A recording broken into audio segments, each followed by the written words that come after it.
శక్తిని మించి పనిచేశారు. అది నాకు ఖచ్చితంగా తెలుసు. అయినా కూడా నేను స్వల్ప మెజార్టీతో ఓడిపోయాను. నేను ఓడిపోయిన రోజు నేను అనుకున్న విషయం, నాలో ఏదో తప్పు ఉంది, నా తప్పు వల్లనే నేను ఓడిపోయాను అనేది డిసైడ్ చేసుకున్నా.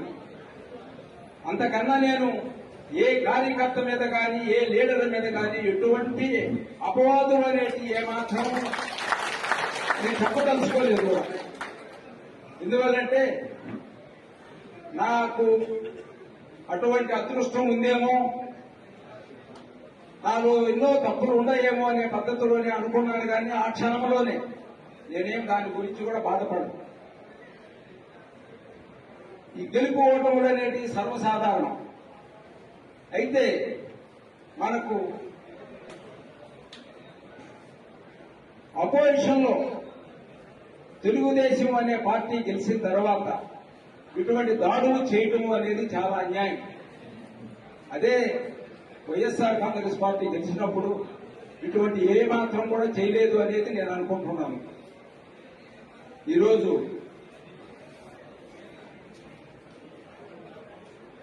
టీడీపీకి వైఎస్ఆర్ కాంగ్రెస్ కి తేడా స్వల్పమే. అంటే ఏమి చేయాలనుకున్నా, ఎవరు ఏం చేయాలనుకున్నా వీళ్లు కానీ వాళ్ళు కానీ తలపెడితే ఏదైనా చేయదు. అటువంటి పరిస్థితులు అనేవి ఉండకూడదు. ఈరోజు 19లో వైఎస్ఆర్ కాంగ్రెస్ పార్టీ 151 సీట్లతో గెలిచింది. గెలిచినా ఆ రోజు వాళ్ళు విర్రవీగినట్టు నాకేమాత్రం నేను ఎప్పుడు కూడా వెళ్ళలేదు. ఈ రోజు వాళ్ళు గెలిచిన తర్వాత వాళ్ళు ఇటువంటి ప్రవర్తన చేయటం కూడా సరైన పద్ధతి కాదు. అయితే అది వాళ్ళ లీడర్స్ వాళ్ళ ప్రవర్తనలు వల్లనే ఇక్కడ ఈ కార్యకర్తలు కానీ కాన్స్టెన్సీ లీడర్స్ కానీ ఈ విధంగా ప్రవర్తిస్తున్నారే కానీ లేకపోతే వీళ్ళు కూడా ఆ విధంగా బహుశా చేసి ఉండేవాడు కాదేమో అని అనుకుంటున్నాను. మన ప్రియతమ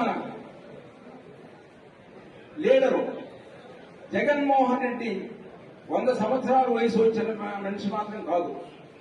ఆయనకు గట్టిగా 45-50 సంవత్సరాలే వయసు. ఆయన ముసలోడు మాత్రం కాదు. ఆయన మళ్ళా 29లో ఖచ్చితంగా ముఖ్యమంత్రి స్థానంలో కూర్చోవడం జరుగుతుంది. తరువాత ఎవరికి అంటే ఇదే కక్ష తీర్చుకోవాలనుకుంటే మాత్రం దీనికి డబల్ గా తీర్చుకుంటారు. అటువంటి జరగనేను కూడా జరగనిచ్చరు కూడా. ఎందువల్లంటే ఇదే విధంగా చేసుకుంటూ పోతే మనుషులకి పశువులకి ఏ మాత్రం తేడా ఉండదు. ఇప్పుడు అదే కాకుండా మేము ఈ గొడవలు ఇవన్నీ గమనించి మేము 7 మంది ఎక్స్లు ఒకటి అనుకున్నాం. ప్రతి కాన్స్టిట్యున్సీలో మన కార్యకర్తలు కానీ మన లీడర్స్ ని కానీ వాళ్ళకి ఒక ధైర్యాన్ని ఇవ్వాలా అంటే మనం ఒక్కొక్క మీటింగ్, ఒక్కొక్క మండలం, ఒక్కొక్క కాన్స్టిట్యున్సీలో ప్రతి నెల ఒక మీటింగ్ పెట్టుకున్నాం. ఏది చిన్న పొరపాటు జరిగినా సరే 7 ఎక్స్లు అందరూ వస్తారు. వచ్చి ఎవరికి ఏ ట్రీట్మెంట్ ఇవ్వాలో ఆ ట్రీట్మెంట్ ఇస్తాం మనం. అంతేగాని ఎవరికి భయపడబడలేదు. జగన్మోహన్ రెడ్డి ప్రతి ఒక్కరికి పథకాలు ఇచ్చాడు. ఆయన అనుకున్నది మధ్యవర్తుల ద్వారా పోయిన తర్వాత ప్రజలకి వాళ్ళకి రావాల్సిన వాళ్ళకి ఏదన్నా తగ్గుతుందేమో అనే ఉద్దేశంతో ఇచ్చుంటాడేమో. కానీ అంతకన్నా ఆయన నేను బటన్ నొక్కుతున్నాను చేస్తుంది వాళ్ళకి డైరెక్ట్ గా, కాబట్టి మధ్యలో ఎక్కడ ఏమీ రూపాయి కూడా మిస్ కాకుండా చేరిపోతున్నది అని అనుకున్నాడు. ఆ పద్ధతిలోనే ఈ పథకాలని పెట్టడం జరిగింది.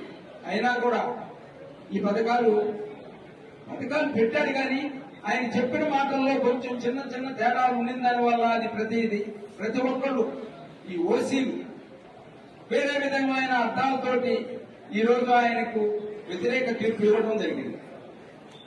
ఆ మాటలు ఏమీ చెప్పకుండా ఆయన పద్ధతిగా పాత రోజుల్లో ఏ పద్ధతిలో నడుస్తున్నదో అదే పద్ధతిలో నడిపించుంటే కార్యకర్తలు కానీ ప్రజలు కానీ అందరూ మంచి ప్రేమ చూపించి ఆయన్ను మళ్ళా మంచి మెజార్టీతో గెలిపించుండేవాడు ఖచ్చితంగా.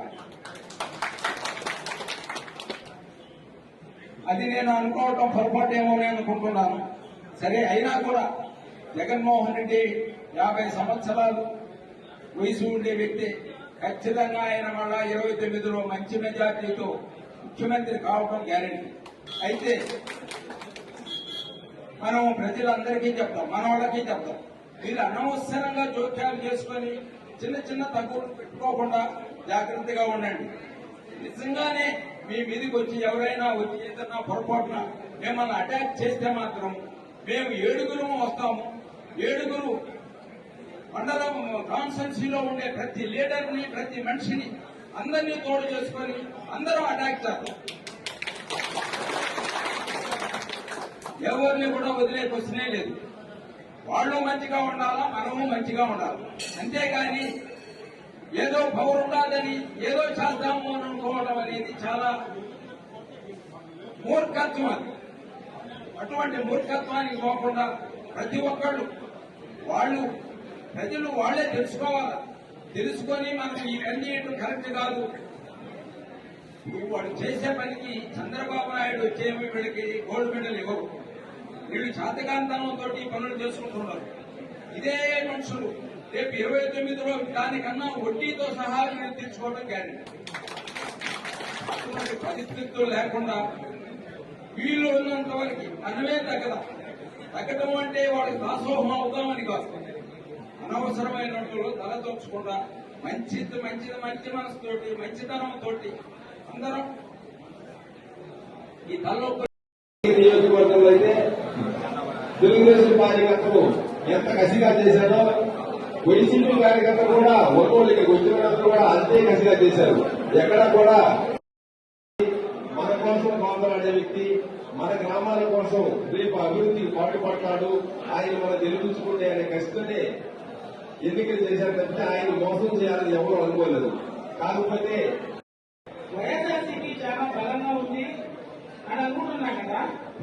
మా పంచాయతీలో, మా మండలంలో 2 గ్రూపులు లేవు. వైసీపీ అన్న వాళ్ళు ఎవరైనా మగతనం ఉన్న మగాడు ఎవరైనా ఉంటే చేయగలరు. 2 గ్రూపులు లేవు.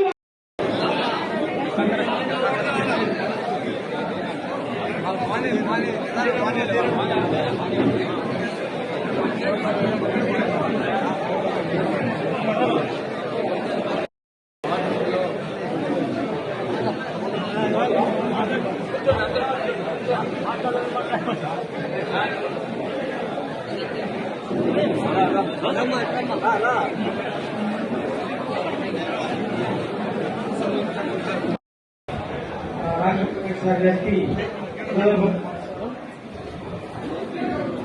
మన అన్నగారు, మన సీతారామపురం నాయకులు ఉన్నారు, క్షమించాలి.